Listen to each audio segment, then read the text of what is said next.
Last week, after a massive fight, Jules lost her fish.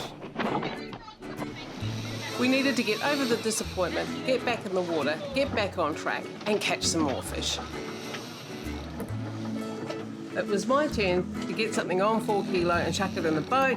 That way, we all had a 4 kilo fish to take it for weighing. I still wanted that 3.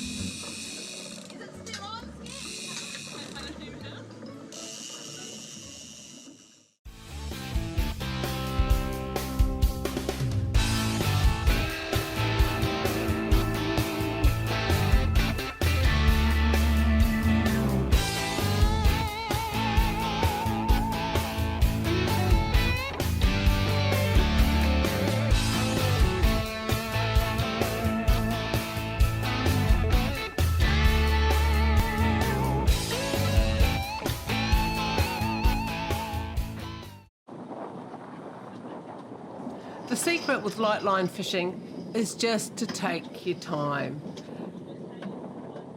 When that fish gets close to the boat, it's so easy just to be super excited and just pull up slightly too hard. Or just to be a bit cocky, and you'll lose that fish every single time. Kerry's also hooked up. She's got her fish to the boat and she's just waiting.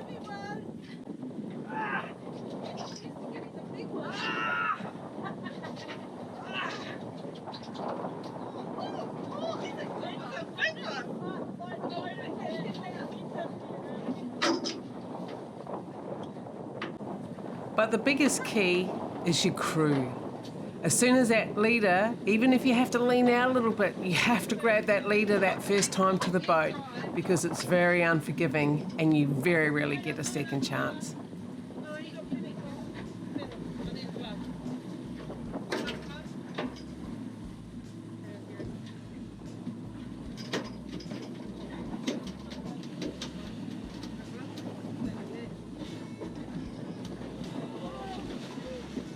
We lost Kerry's fish at the side of the boat. That little rod on the port side, that is my 3 kilo, and I'm hanging for it to go off.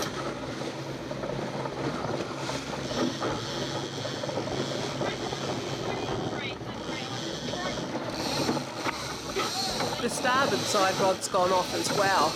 Always a problem if you've got a 3 on because it just takes a gentle touch off anything else and you've broken your line. And guess how many of these I've already mended today?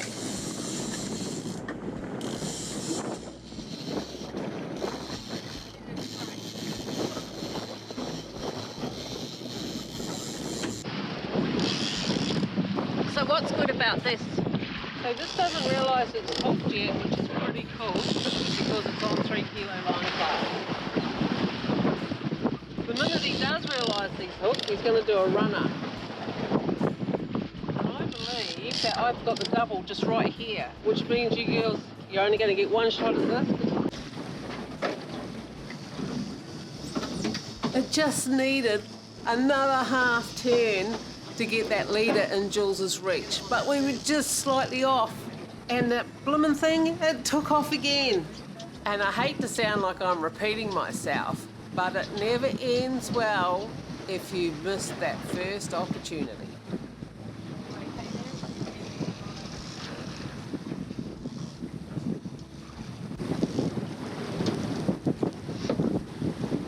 Here comes the rain, little darling.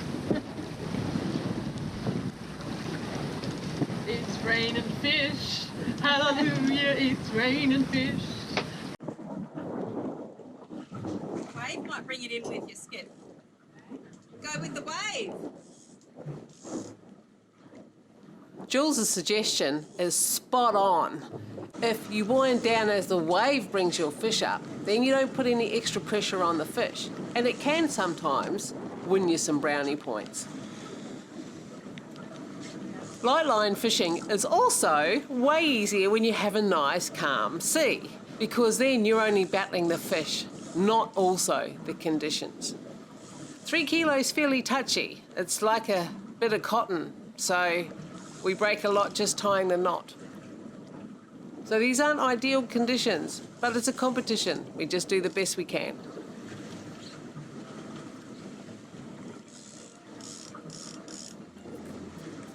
I've been on this fish for 45 minutes now.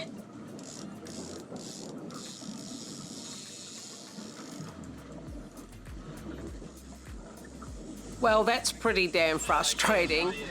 Okay, let's get over it. Let's put these rods in and let's go again. Don't worry about it. Come on, skip!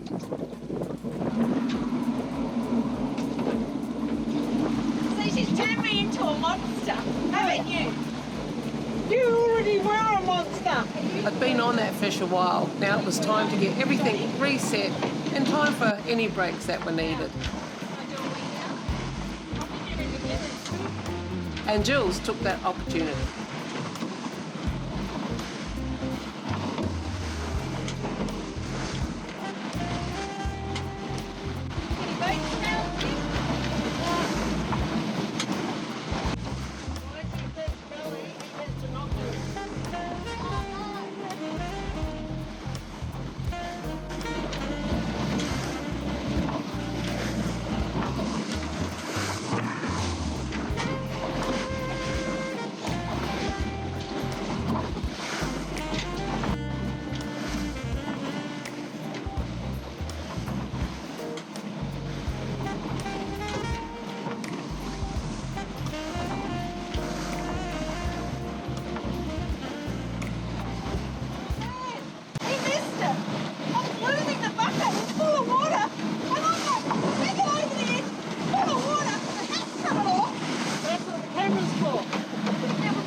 On a bum, we figured the kindest act for us would have been letting you take the next strike, which is exactly what we did.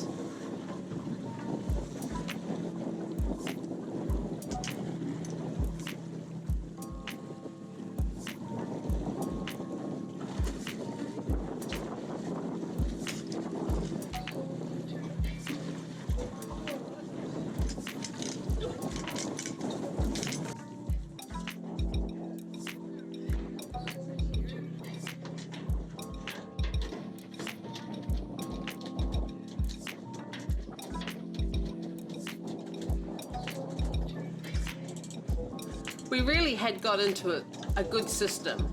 Net the fish, put in a tag, measure it, someone writes down the measurements, we get that fish back in the water, rods back in, and away we go.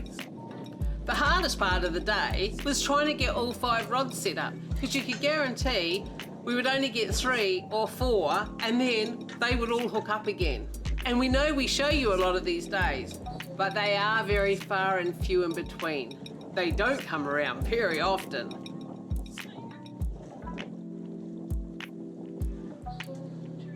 One thing that really hurts is a tuna slap. So if you pick a fish up with your knuckles facing the deck, chances are that tuna tail is going to smack those knuckles right into the deck. And oh, does it hurt. Deck all nice and clear. Once more, it's time to get these rods back out. The outriggers are always a sweet spot. We always try to use them. The outriggers provide an opportunity to put another 2 rods out the back without getting tangled up. If you have them all set right, you can actually turn around and not tangle anything up. But if they're out, it's a one big knot. You always need to be watching your rods. It doesn't take much for that mono to wrap around the top of your rod. If that happens and the fish takes it, it's smack, straight off, broken, lure gone, leader gone, and guess what? Skip has to tie another double.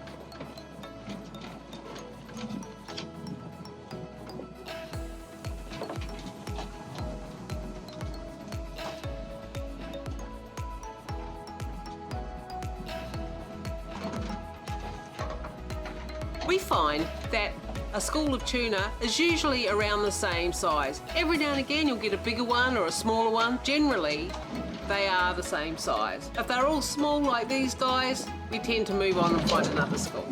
How long was he? That's a measuring.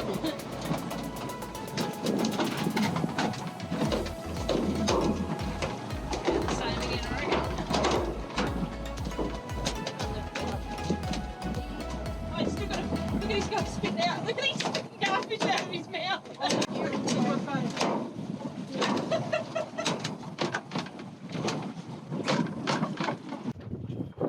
69. So he's 69, but he's spitting out garfish. I'm going to get him back in the water. So yeah, let's get him back in. But yeah, that's his breakfast. Probably his second breakfast. So he's awake quite happily. How much? Garfish. How big are they? They are quite big, aren't they? 24 centimetres, so they're legal. Oh no, they're not, because it's under the bill. Oh, hang on. What about this one? That one's a bit bigger. Awesome. So we're not having garfish for breakfast. Don't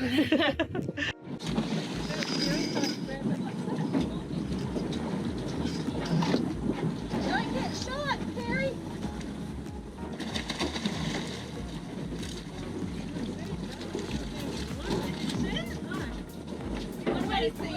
Might have been another tuna or something.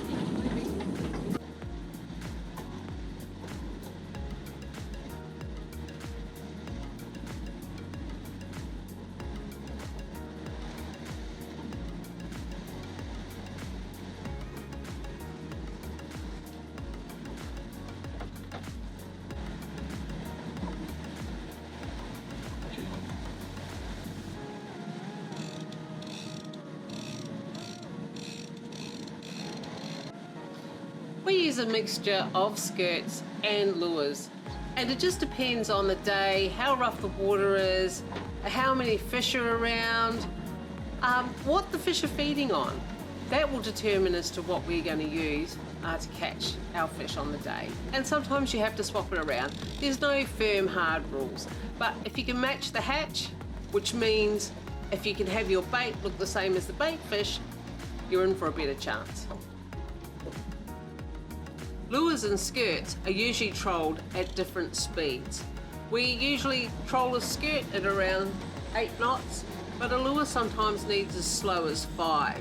As soon as you go a little bit faster, you'll have some trouble with your lures hooking hooks around themselves and sometimes jumping back onto the wind-on leader.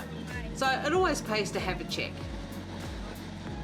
Yep, easy to remove. But I'm going to get him back in the water because I think he's smaller than my other one. Yeah, we're going to tag him and release him. Quickly measuring. So the good thing is those lures come out nice and clean. We always make sure that we change the trebles over to single hooks. It's a lot safer for the fish and it's a lot safer for us. After all, we have Jules on board. He's 71. 71, so he's going back in, getting a Can I tag. have the tag gun, please? Do it upside down. Now. Upside down. Other way. Down. That's it. And then what do you do? That back. Pushing hard. No, Round the other way. Upside down, upside down. Bring it down this way, or you paralyse them. In. Yeah, that'll do. Push first. Yep. Hard. Push. Push in, pull out, nice and quick. Yep, that's it. Thank you, thank you, thank you, thank you, thank you, thank you. One tag fish, One tagged fish. put them back in. Yeah. What was his leg? 70. 71. Off he goes. Just put them in nice and gentle. There it goes. And away.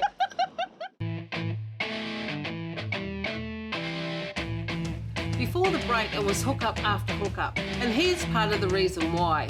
We hardly moved. We had a school of fish that sat there most of the day. And of course, we stayed there as well.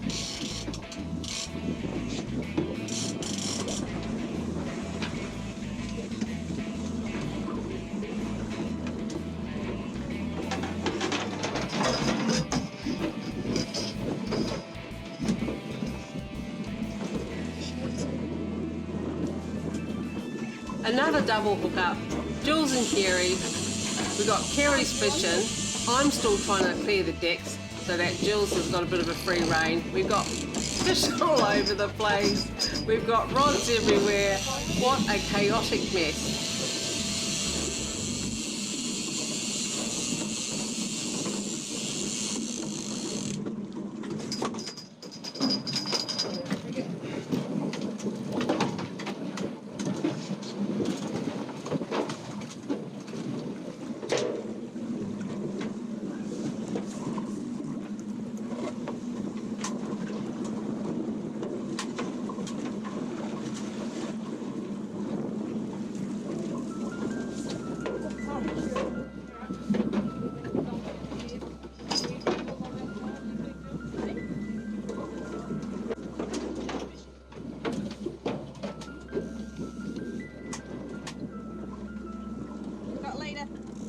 The fish didn't even take their usual afternoon break, and there was still plenty around.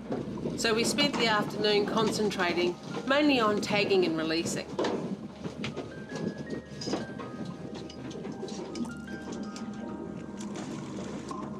If you're going to tag and release fish, you want to make sure that you're netting them into the boat and not gaffing them.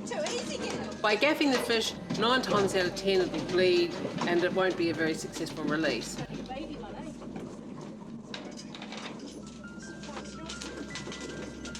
We always put a damp cloth over the fish's eye. It makes them comfortable and they just lay dead still.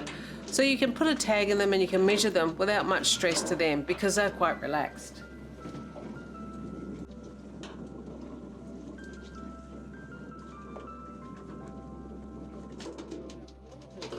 That cloth just makes that fish stop instantly.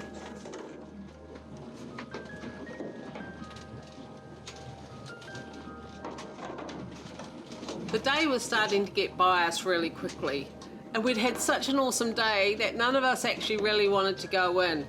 4 o'clock is still pretty daylight, and there's still probably a couple of good hours of fishing. And when there's this many fish around, it's really hard to convince Jules it's time to go home. So, one more setup, and then we really do have to go. Did you just smash them?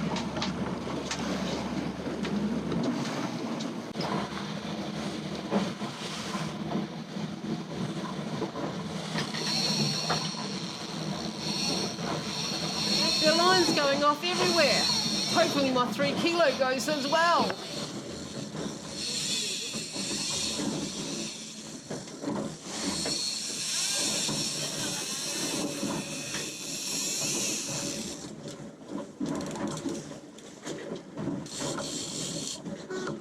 Perfect. A 3-way hookup on 4 rods. Last hookup of the day. That I promise.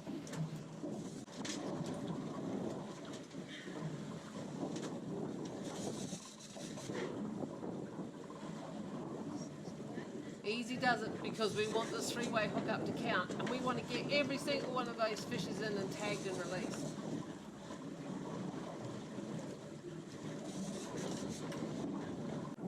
We can still see the birds working, but a promise is a promise. This was our last hookup, and we'll be late to weigh in. And have we got some stuff to hand in today?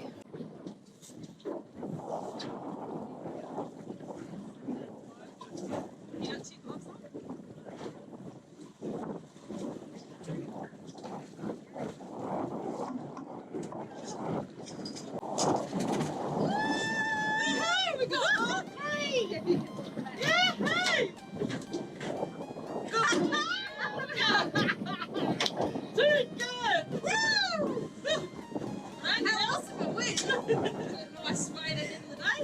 Good fish come to us. What a crazy awesome day. All 3 fish were 69 centimetres, which is pretty good. Tag them in and off we go. We don't want to be late for weigh-in. Good day, Skip. Awesome day. What was your favourite bit? I reckon my favourite part of the day was backing up on you with that big fish on. That was awesome. And I love how brave you were. Mind you, the fish was more important, wasn't it? What do you mean, brave? Eh? It was all about the fish. You just gutsed it out. Yeah. It was awesome. But that last 3-way hookup, that was pretty cool. Yeah, it's good to have a 3-way hookup, especially last thing of the day, a 3-way hookup. So Did we get all the fish in the boat? all of them in the boat. We didn't cut anyone off. We didn't drop any of them.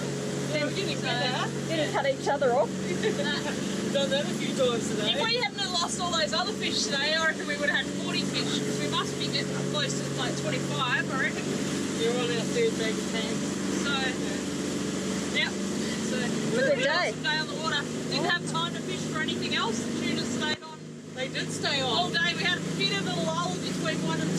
Probably was the only. But you got to eat, right? Well, we were struggling to do that. So, yeah, that let us get some lunch. So, Hopefully the days continue like this and we'll all lose some weight. yeah. We haven't even opened the lollies yet today. Oh my god. We'll go back and have some soup and a beer. Yeah, let's do that. Super beer. Sounds good. Day two, Justagirl out.